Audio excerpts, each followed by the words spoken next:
עלינו לשבח לאדון הכל,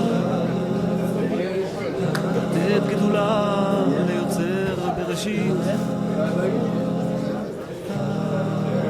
שלא עשנו כגויי הארצות,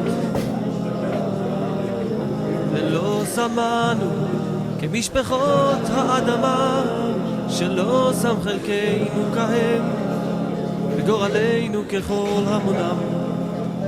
ואנחנו קוראים ומשתחווים ומודים לפני מלך מלכי המלכים הקדוש ברוך הוא, שהוא נוטה שמיים ויוסד ארץ, מושב יקרו בשמיים ממעל, ושכינת עוזו בגובהי מרומים. Ils rentrent dans les tavotes, ils rentrent dans l'argent, ils rentrent dans le manger, ils rentrent dans les trucs pour s'endormir, encore plus s'endormir. Mais il faut faire attention parce que le jour où il va y avoir le réveil il est difficile. Le réveil il est très difficile. Il est tellement difficile que comme Rabbi Nachman nous dit que la plupart des gens qui sont morts, ils sont tellement endormis qu'ils même la mort ils n'arrivent pas à l'accepter. Et ils font semblant qu'ils sont encore vivants. Même la mort ils n'arrivent pas à accepter qu'ils sont morts. Tellement ils sont endormis. C'est-à-dire que comme ce qu'ils vivent c'est une projection imaginaire, cette projection imaginaire elle peut continuer même si le corps ne marche plus. Ça continue.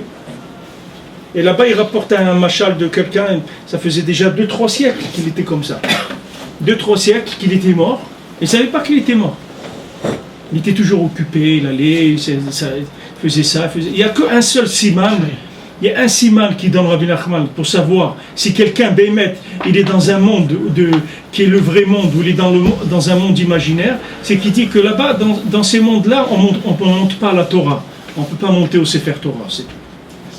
C'est pour ça que les Breslev ils disent voilà, bon Hachem, je suis monté au Sefer Torah cette semaine, ça veut dire que je suis là encore. Parce que le passage, des fois on peut ne pas se rendre compte. C'est quelqu'un il passe vous voyez dans les films des fois, quelqu'un il marche, après vous le voyez, il est il a pris 30 ans. C'est-à-dire il était un petit enfant et on vous le montre une image comme ça, 2 secondes après, il est le papa, après les grands, ça s'est fait comme ça. Alors maintenant il y a des vies comme ça qui se suivent dans l'imaginaire. Et la personne elle peut imaginer. De la même manière qu'elle était imaginée, qu'elle était vivante, alors il y a une imagination de la vie après la mort. Parce que c'est que toute l'imagination. Mais d'arriver à se réveiller mamash, c'est-à-dire à dire Ribono Shaolam, mais regarde, qu'est-ce que je fais ici? Tu m'as mis dans ce monde, mais qu'est-ce que je fais ici? Tu m'as mis ici pour faire de la Torah, pour faire des mitzvot, pour me préparer pour l'Olam Haba, mais regarde dans quel état je suis. Regarde qu'est-ce que je fais de mes journées, regarde ce que je fais de mes semaines, je suis complètement endormi, j'arrive pas à me réveiller. Et au moins il vient, il parle, il dit à Kadosh Baruch Hu, il fait des signes, il fait des choses pour essayer de se réveiller. Et au moins il va pas bémézide, il va pas exprès rentrer dans des choses qui vont l'endormir. Comme il dit ici Rabbeinu dans cette Torah, qu'il ne faut pas boire du vin. Rabbeinu il ne dit pas boire du vin, il ne faut pas boire de l'alcool. Parce qu'il dit que déjà le gars, lui, quand il est normal, c'est-à-dire il n'a pas bu d'alcool, il est déjà endormi, il est sourd déjà.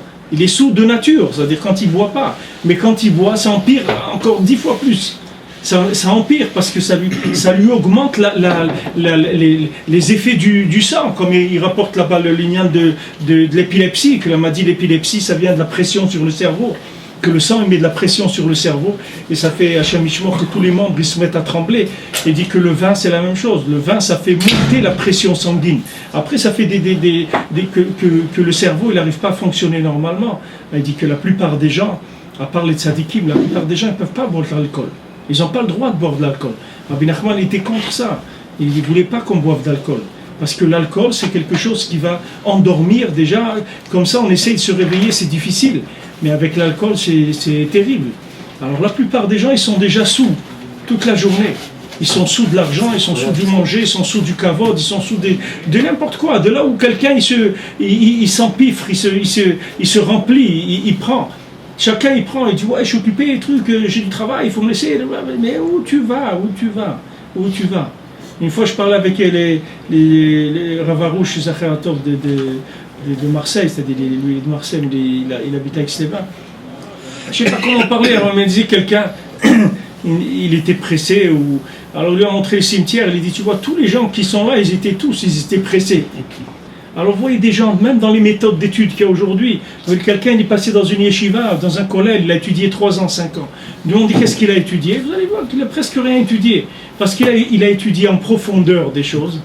Mais ce qui nous intéresse, nous, c'est pas l'étude en profondeur de la halakha, de connaître tous les pilpoulim qu'il y a dans la halakha. Ce qui nous intéresse, c'est la connexion. La connexion, c'est la connaissance du mode de vie, comment je dois vivre. Comment je dois vivre? Il vient Shabbat, il vient Tisha B'Av, il vient Elul, il vient Rosh Hashanah, il vient ça. Quelle est l'attitude? Ayez l'attitude branchée. Attitude branchée. Je veux avoir attitude branchée, c'est l'attitude d'un branché. Comment c'est l'attitude d'un branché? C'est quelqu'un qui qu'est-ce qu'il a écrit dans Shulchan Aruch. Le Mechaber, il a fait pour ça s'appelle comme ça. C'est le Mechaber. Il est Mechaber, le Ben Adam. C'est ça son métier. Son métier, c'est d'unir les deux mondes. Et ça fait des gens éveillés. C'est-à-dire des gens réveillés. Quand quelqu'un connaît la halakha, il est réveillé. Quelqu'un ne connaît pas la halakha, il est endormi. Il ne sait pas qu'est-ce qu'il fait. C'est comme que vous mettez quelqu'un au volant d'une voiture, il ne connaît pas le code de la route. Même si c'est un monsieur gentil, bien intentionné, qui respecte son père et sa mère, qui est honnête, qui n'a jamais volé rien à personne, il va devenir en quelques secondes un tueur. Parce qu'il va passer quand il y a il ne sait pas s'il faut s'arrêter au feu rouge ou s'il faut démarrer. Il ne sait pas s'il faut... C'est un bonhomme, il n'a pas le droit de conduire, même s'il est gentil, qu'il est correct, qu'il respecte sa femme et ses enfants, tout ce que vous voulez. Mais conduire, il n'a pas le droit de conduire, parce qu'il ne connaît pas le code de la route. Maintenant, il y a un code de la vie d'un juif. Qu'est-ce qu'un juif il fait sur terre? Comment un juif il se conduit sur terre? Quelle est la conduite d'un juif sur terre? Ça, c'est écrit dans le Shulchan Aruch. Rabbi Yosef Karo, il a fait pour ça. Il a dit voilà le code de la vie d'un juif sur terre. Donc tu dois apprendre le code de la route. Et si tu ne connais pas le code de la route, alors tu prends pas une voiture.